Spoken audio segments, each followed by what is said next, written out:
In today's episode, I dive into discipline and motivation, really how to stay consistent when it matters most. Today's guest is Devan Gonzalez. He is the owner of Strive Fitness. He's an author of Money Muscle Mindset, a podcast host, and at 20 years old, he made over $100,000 as a personal trainer. But he really went on to have bigger goals, bigger motivation, opened his own gym, is now franchising that. But we really dive into the topic of discipline over motivation, how to stay consistent when it really matters. When you don't want to go, what are the strategies that will help you be successful? Devin gives so much wisdom on this topic. I can't wait for you to hear from him. Who's the person you're being? Are you satisfied? Welcome to Be the Person, a podcast for the brave and the curious, for people ready to explore their true potential. I'm your host, Annie Randall. Join me and let's get ready to go on this journey together. Welcome to Be the Person podcast. My name is Annie Randall, and I am here with Devan Gonzales. He is the owner of Strive 11 Fitness. He is also an author, a podcast host. You guys, I just read his book over the weekend, and you're in for such a treat. Welcome, Devin, to the podcast. Thank you so much for having me. It's a true honor to be here. Yeah, well, let's just dive in. And I would love you to tell the audience a little bit about you and what you do. Yeah, definitely. I'm a gym owner and I launched a franchise, but rewinding to how that all started, I got into the fitness space really because of my martial arts background. My parents put me in martial arts along with my other brothers, and I really just took a knack for it and really liked it. So I got the opportunity at the age of 13 when I became a black belt to become a martial arts instructor. And that's where I think I found my calling to be a coach or to be an instructor in some form or fashion. And then kind of fast forwarding, that led me into coming into a personal trainer during college and realizing that it was like a cool, what I told myself, college job, and which I really didn't know. But at the time, it was me finding my calling. And that led into so many different opportunities, from helping launch a national prep school for middle school kids with basketball, to launching my gym, Strive 11 Fitness, to launching the national franchise of it as well. Yeah, I love it. You've been doing so much over the course of these years and led you to what you're doing today, just the passion for fitness, passion for business, and helping people. Yeah. And honestly, sometimes it doesn't, you don't really know what your calling is or know what your purpose is necessarily. You try to figure out what you're going to do with life and everything. And sometimes it just lands in your lap, but you just have to have that opportunistic mindset and be open to the things that are getting presented to you. I'm so glad you said that because I have a lot of 20-year-olds that work for me. And when we're talking, and I have college age kids too, of thinking, oh my gosh, I have to have it all figured out right now. And so many times it's just taking the next step and doing the next thing. I could have never said this is where I was going to end up in my career. Being an Orange Theory owner was not on my radar at all. So I love that perspective. No, and I think, I mean, I have the same talk with a lot of our employees that come on and stuff. This doesn't need to be your end goal, but at the same time, if you're coming on without the vision or open mindedness, you never know. This might be something that becomes a career for you, right? There's opportunities that lie ahead, but if you're already closed minded when you come into the doors, you're not going to see those opportunities as they come. Absolutely. This time of year, I feel like people really struggle with consistency. They set New Year's resolutions, having the discipline, the motivation to keep going. So I would love to dive into this topic with you and just really talk about, maybe we start there, the difference between what's discipline versus motivation. I mean, that's a great question, because a lot of people think that you need to have both discipline and motivation to do things and become successful or to achieve your weight loss journey, whatever the case may be. The difference is that motivation is fleeting, right? Motivation comes, it goes. You read an Instagram post and you're like, I feel super motivated. You watch a David Goggins interview or a clip or a reel, and you're like, I'm going to go run right now, right? But then all of a sudden, an hour goes by and you're like, I don't really feel like running. That's motivation. It can come and can go.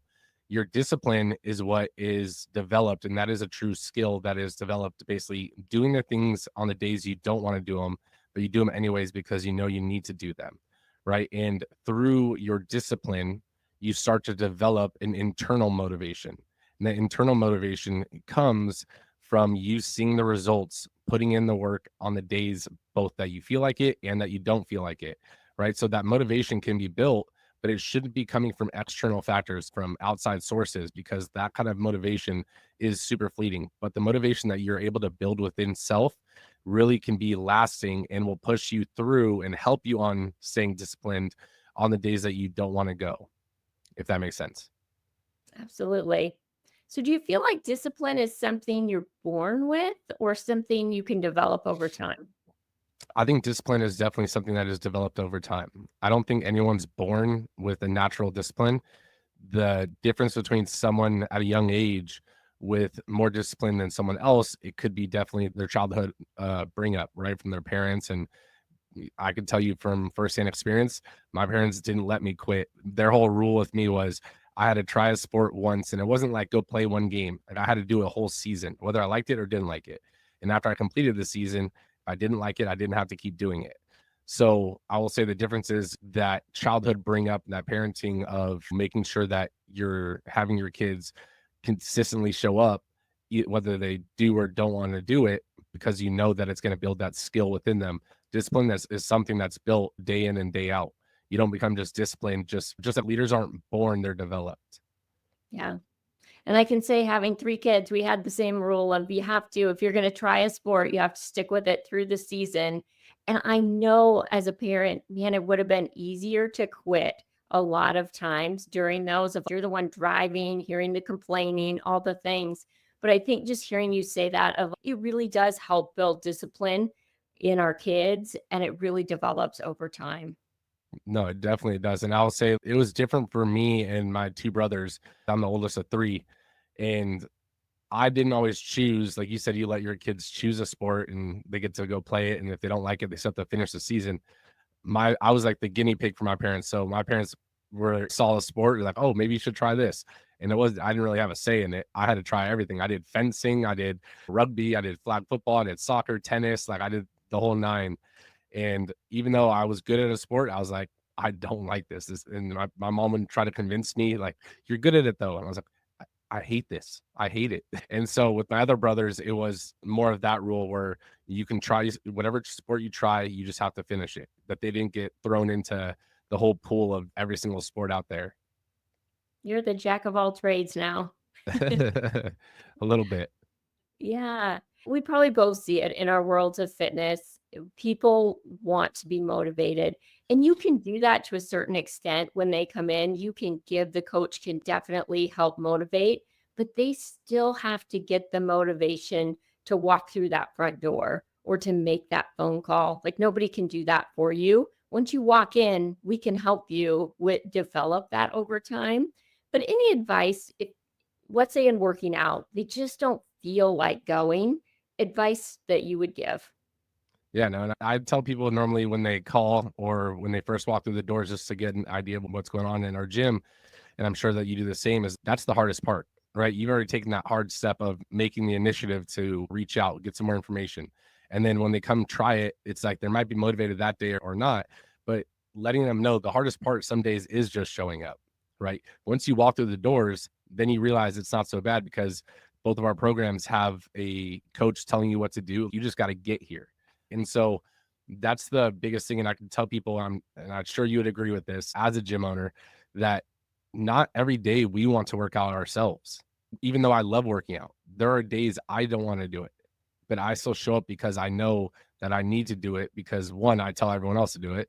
And two, because I know that the results that it brings, both mentally and physically, are worth it. Right. So it's just because we're in the industry doesn't mean that we get a pass on that feeling of not wanting to do that hard work. It comes just like the same to us. But I would say you have to remember your reason why. Like, why did you want to start working out? And it can't just be a superficial reason why. It needs to be something that is actually meaning to you. So you have to ask yourself, what is my reason for showing up? Oh, because you want to lose weight. Okay, well, why do you want to lose weight? because you want to feel better. Why do you want to feel better? Right? What is that real reason that is getting you off the couch and into the gym? Because that reason is going to be the reason that you push yourself on the days that you don't want to go to the gym. Yeah, I would agree. Absolutely. I think the first time somebody gives you their why, you have to ask 3 or 4 more times to really get that true why of, Mhm. and that's what sticks for people. Yeah. And I would say, just to add on to that real quick, it was like, what would achieving this goal of what your why is, what would achieving that goal, what would that do for your life? And then the flip side of it, if you don't achieve that goal, what would that do to your life? Right. Yeah, that makes a big difference. I know that you mentioned one of them. Like, you're right. I don't feel like working out every single day, but if I write out my schedule on Sunday night and I stick to that, whether I feel like it or not. But is there another like area where you could maybe share about that it's a personal struggle, maybe for discipline, Mhm. and just how do you do it? How do you show up anyway, other than working out and really hold yourself accountable?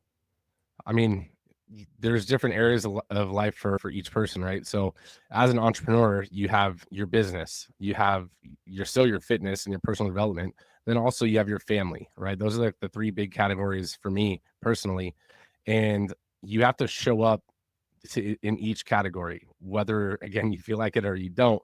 Business is going to run whether I feel like performing my best or not. In my personal development, the gym, that's what we're talking about. I mean, either you're basically walking the walk or you're just talking the talk on that aspect. But then the main one I would say for family, being an entrepreneur, is that regardless of how you feel, you still have to show up for your family. Like, I have a 3-year-old daughter. Regardless of how tired I am, what the day has presented me, she still expects that when I walk through the door, that she gets to hang out with me, play, and all that kind of stuff. And I can't just walk in. Sorry, the day was long. I don't want to play with you today. Right. And so if you take that aspect and that feeling I would give to my 3-year-old and take that to the gym, it's the same thing. When you walk into the gym, regardless of the day, regardless of the obstacles, you're showing up. So it's like, whenever you're there, be present, be attentive to what you're actually doing, because all the other things can wait. So for me, like when I go home with my family, like, you can call me and text me, but it'll basically be responded to after I'm done hanging out and spending time with them.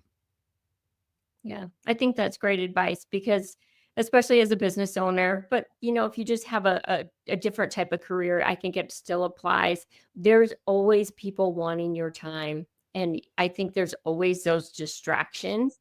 So really focusing in on one, where your feet are and who's right in front of you. I know that can sometimes be a struggle for me of just it does take discipline to put the phone down, to not answer the text, to say, you know what, it can wait.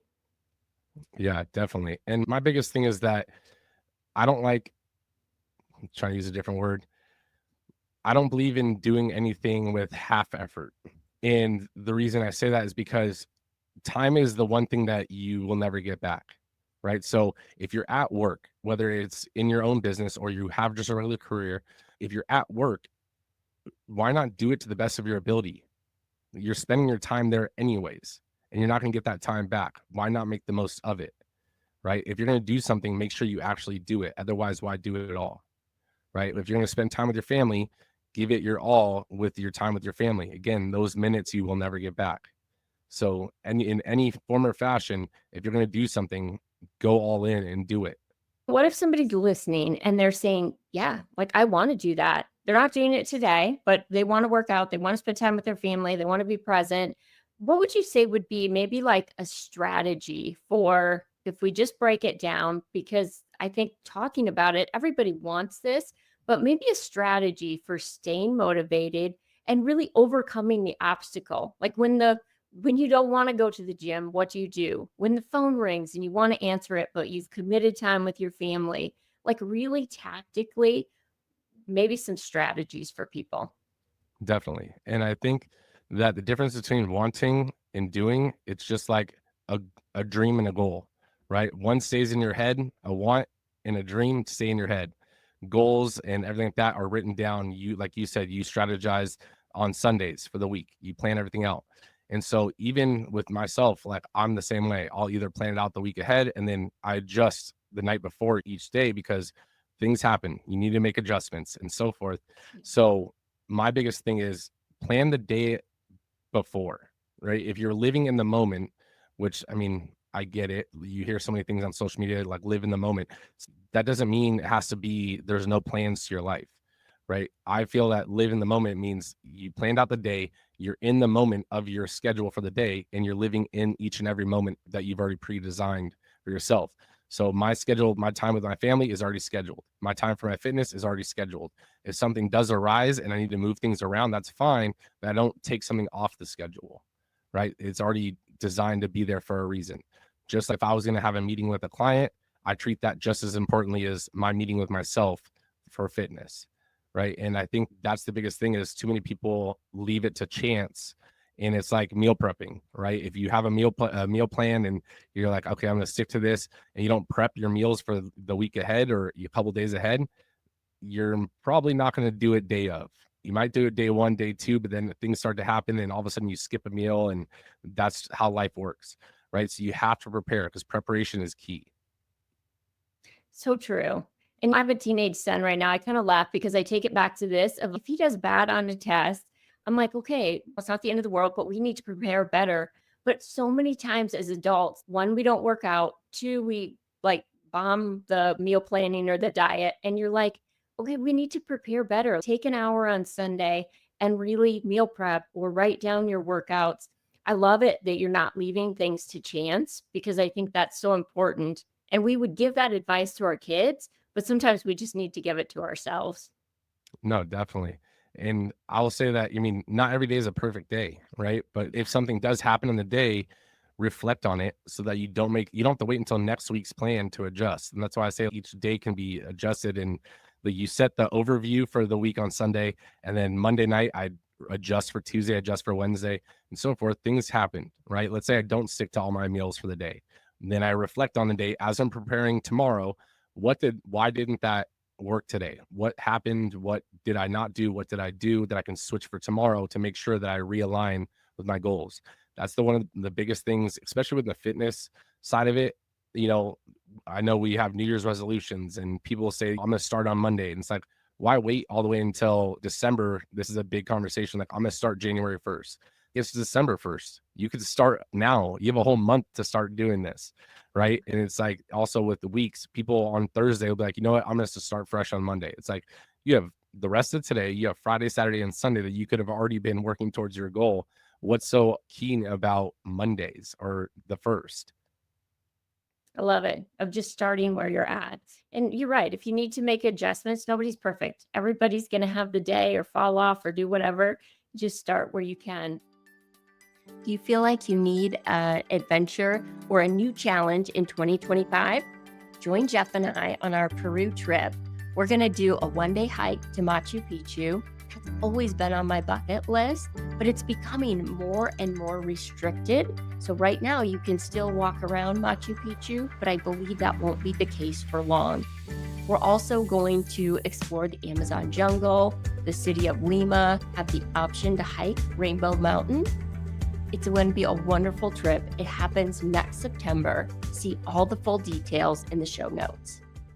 What about mindset? Tell me a little bit about what you see there as far as like mindset, either of a really disciplined person or maybe it's a mindset shift as somebody becomes more disciplined. Yeah, definitely. I mean, everything begins and ends with your mindset. I mean, even like the book that you read that I wrote, like the first and the last chapter are mindset. And that's because my whole belief is that everything begins and ends in your mind, right? If you believe you can achieve something, then you can. But the moment that you stop believing in it is the moment it becomes impossible for you to achieve, right? And so you have to realize that if someone else has done it, you can do it too. It's not impossible. That is your testimony, that is your proof that it is possible, right? And so you have to realize and shape your perspective. If you think that it's not possible for you, then my one saying to someone like that is, you're not special. And then everyone's like, what do you mean I'm not special? I'm like, you're not special enough for it not to work for you. You're not special enough that it's possible for everyone else on earth to achieve this, but yet you can't. You can do it if you actually put your mind to it. But you have to know your why and you have to know your purpose for trying to achieve it. Otherwise, every little obstacle that gets presented to you is going to give you that out. It's almost like if you have a smoker that wants to quit smoking and you're putting a pack of cigarettes in their pocket, just don't smoke these. And every temptation they have, they're going to grab that pack. No, just remove that. Give yourself basically the no out version, right? There's nothing that's going to stop me from achieving this goal. And that's what you have to believe within yourself. And it's not easy. It's not something that will just be achieved one time, but you showing up on the days that you don't want to show up, that's one little brick you've laid in like the wall of your discipline. Yeah. I'm guessing you've probably had some days opening businesses and starting a franchise that you wanted to quit. That there was one of those days, like we all have them, of being as business owners or whatever career you work in, like everything goes wrong and you get hit with a lot of no's and a lot of like brick walls. Maybe can you tell us about one of those days and how you worked through it? Yeah, definitely. I mean, I can tell you a 13-month span of calling franchise leads and everything and leading up to our first franchise sale that there was, I don't know how many days I wanted to throw my laptop and be like, I'm done with this, that this wasn't the route. And it was one of those things in the back of my mind was it the right person just hasn't been aligned yet. Right. You just have to be patient. You have to trust the process. And that could be that whole thing. There was also things that were coming with the business and personal life and personal problems and all these different things. It's like life throws curveballs at you and life puts obstacles in front of you, not to make your life harder. But those each of those obstacles is a chance for you to become the version of yourself that you were trying to be, that you're destined to be. So you have to look at each of those obstacles as a growth point that you get to overcome it and get a little bit stronger, get a little more emotionally, mentally mature, so that looking back on a year, looking back on 5 years, you're a completely different person. My biggest thing is telling people like, where were you a year ago? Where were you 2, 3, 5 years ago? Like, was that version of you better or worse than today? Right? Because 9 times out of 10, you're better than you were then. You've already overcame obstacles. You've already overcame hurdles. So those hurdles, looking back on them, probably seem very minuscule in comparison to the one you're achieving now or trying to overdo now. But at the time, it looked like a big hurdle, right? So you realize this is the same thing. You just got to take it, find the resources and the tools you need to overcome it. Yeah. So good. And I think that's so true of just looking at obstacles a little different. Like they're here to make me better and stronger, and I can overcome this. I think about that during COVID of taking our studios through COVID. Like that Hmm. was such a hard process, but I can look back and really say, you know what? I'm a much better leader than I was pre COVID.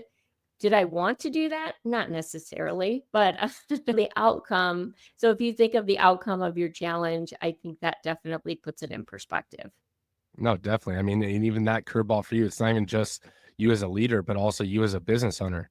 Like as a business owner, we have to be adaptive and we have to be flexible to what is coming out around us, whether it's in our control or out of our control. So those kind of skills sometimes are forced upon us, but either it makes you or it breaks you. And you can only be broken if you let it break you. Yeah, agree. And I think that's when it really comes back to your strong why. It can't be I want to do this business to make money. There is 100 million other ways to make money that would be easier. But like for me and probably for you, like I truly want to change people's lives. Like Mhm. fitness is the platform that we're going to use, but you walk in our door and I believe we can change your life. So I think getting back to that really strong why is a foundational. No, exactly. And yeah, we're the same way. One of our biggest core values and my true core value is to have a positive impact on as many lives as we can while we can. Because we're not here forever, right? On that, hopefully the business is here forever, but me personally, I won't be here forever. But the impact and the imprint I've been able to leave on people while I was here, that's what I care about. So transforming lives and helping them become better. So hopefully they help other people become better is the reason I do what I do. Yeah. Love it. What would you say to somebody? Because again, if we'll go back to New Year's resolutions, and this is for us when we see some people drop off and somebody just isn't consistent. They're having a hard time making it in 3 to 4 times a week, walking in that front door. just advice overall, because I know that we've kind of talked about it, but again, I think this is a big point. So I want to hit on it again. How do you stay consistent?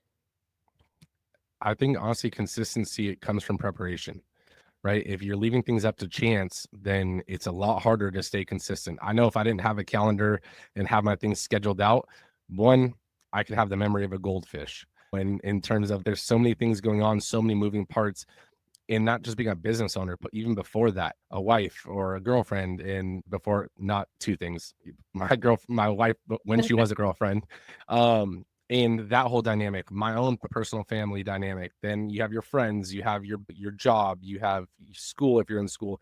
There's so many moving parts, and trying to remember all these things, and then you're like, oh man. I didn't even work out today, or I don't have time to. It's, yeah, because everything it just seems like you're living life as it's thrown at you, but if you schedule it out, there's 24 hours in the day. You can't tell me that other people like Elon Musk or like Jeff Bezos, like they didn't get to where they got to by just living by chance.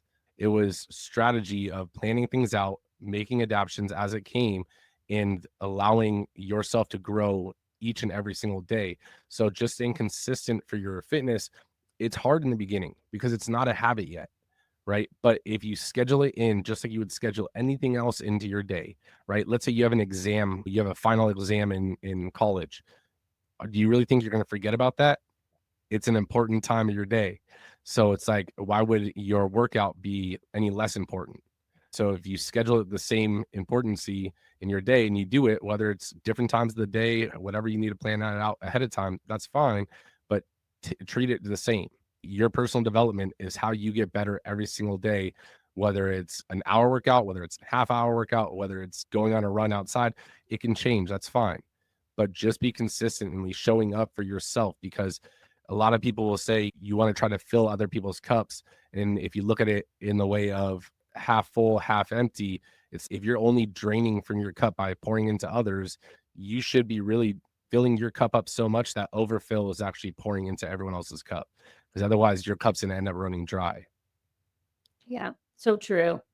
I think the biggest thing of just I heard was one, scheduling, and two, really being intentional about Mhm. what you want to do. The other thing I see sometimes, especially with women and moms, maybe it's with dads too, but honestly, I think it's a worth issue. Am I worth it? And I don't think that necessarily crosses their mind, but just if you won't give yourself 30 or 60 minutes in your day, like sometimes I really feel like that comes down to a worth issue. Like I get you're busy, so is everybody else, but you're worth it to put that time on the schedule. No, 100%. And I think I will agree with the moms, but also I will say for the dads too, because I feel like the dads typically, from what I've seen, dads will typically let it slide even more. And I don't think it's a worth thing, but I think it's almost like you're trying to show up for your family in every other way, except for you have to realize that you have this role model aspect, right? And if you're showing up for yourself and you're becoming a better version of yourself, what kind of imprint is that going to leave on your kids? Right? If your kids see you working out, are they going to not work out? They're typically they want to be like you, right? Dad or mom. So you have to realize that could be your why. That could be I mean, I could tell you firsthand that's one of my biggest whys. I don't want my 3-year-old daughter all of a sudden comparing me to another dad and being like, oh man, their dad is so athletic, their dad is this. No, I want to be that dad that every other kid compares their dad to me, right? And then also instill all those hard work, instill the health, instill the discipline aspects into my daughter and our kids, because that's something that I saw from my parents as well. Yeah. So good. You can tell them all day long, but they're gonna watch and see what you do. So, so important. Exactly. They are definitely they mimic you in every form and fashion. So if you say something and they don't see you doing it, they're not going to follow suit. But if they see you doing it, even though you're not telling them to do it, naturally they start to tend to want to do those things as well. I know life happens. I know people get derailed, and sometimes it's for circumstances that you can't control. If somebody's listening, they got derailed. Maybe it was a month ago, maybe it was 10 years ago, but they want to get back now. Maybe just best strategy for getting back on track. That's the thing is it's simple to say, and I know it's tough to do, but realize that there is no like perfect time to start. The best time to start was yesterday, but next best time is today. And why I say that is because not every journey to success is a straight line up, right? There's going to be fall offs, there's going to be mishaps, whether it was this week, whether it was a year ago, whether it was 10 years ago. But that doesn't mean that you can't get back on the train and get your results and get the goals that you wanted to achieve. The only thing that's stopping you is you, right? If you don't believe that you can achieve it, well, then that's the first thing that you need to recenter, is that you can achieve it. You are worth achieving it. And you have every right and every almost you have every right to achieve those goals, but it's almost like you need to achieve them now. Otherwise, you're going to be at the end of your days and looking back like, man, I wish I would have done this. I wish. It's like you shouldn't have those regrets, especially when it comes to your own health and your own personal development. Yeah, absolutely. Such good advice. And I love the book again, it with money, muscle, mindset. And I'll make sure I link to it in the show notes. But other than your own, maybe just tell us one or two of your favorite books. I will say, and I'll say it not just from an entrepreneur standpoint, but also from just a life standpoint. The Dichotomy of Leadership by Jocko Willings. Like, I love that book just because it does give you a different view on life and as well as being an entrepreneur. The reason I say that is because it shows that basically, especially with running a team or with having kids, let's say, everything that you do is a result of your effort, right? So if your team fails, is it because of them, or is it because you as the leader didn't give them the tools or the skills that they needed to succeed? So it gives you that double take and that perspective on being a leader or being a father or being a husband and or even being a friend. But it goes back and forth between like real world examples from Jocko Willings, like military career to business and stuff like that. So I really like the flip back and forth. But the Dichotomy of Leadership is definitely a top book of mine to read. And then another one by Patrick with David is The Next Five Moves, or Your Next Five Moves. And that book, it really does open up your eyes a little bit into how to strategize your life so that you're almost looking at life like a chess game, right? So the grandmasters and stuff look at basically your next 15 moves or their next 15 moves in chess.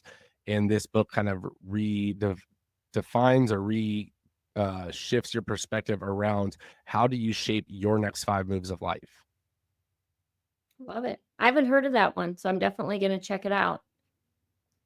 Devin, I feel like you are a wealth of knowledge and somebody that's really wise. And I feel like just takes a lot of time on their own personal development and their own mindset and then pours into other people. So thank you for doing that. No, I appreciate it. I mean, I appreciate it. I do try to, but my biggest thing is just to give back where you can, when you can, because you never know. This is for me, it's like one of those imposter syndromes, and even I faced it myself. When I mean, there's still times where I do face it, and anyone that's listening, you have to realize that you overcame hurdles on your journey, right? That someone else hasn't overcame yet, and it is selfish for you to hold that knowledge back and not give it out to the world, because you never know who can use that one piece of knowledge to overcome their next hurdle, right? And as basic or as base level as you think it is for you, that's only because you've overcame it. Yeah, so true. If people want more of you and want to connect more, what's the best way to do that? I created a website, which is just my name, DevanGonzales.com. And with that website, it's basically just like a landing hub for all my social medias, the book, and everything like that. If you want to learn more about the gyms or anything, all of it in just one place. Awesome. I'll be sure I link to that in our show notes. Thank you so much for sharing all your knowledge today and for being on Be the Person podcast. Thank you so much for having me. As always, it would mean the world if you would share this episode with somebody that you know could benefit from it and give us a 5-star review. Thanks so much for joining today.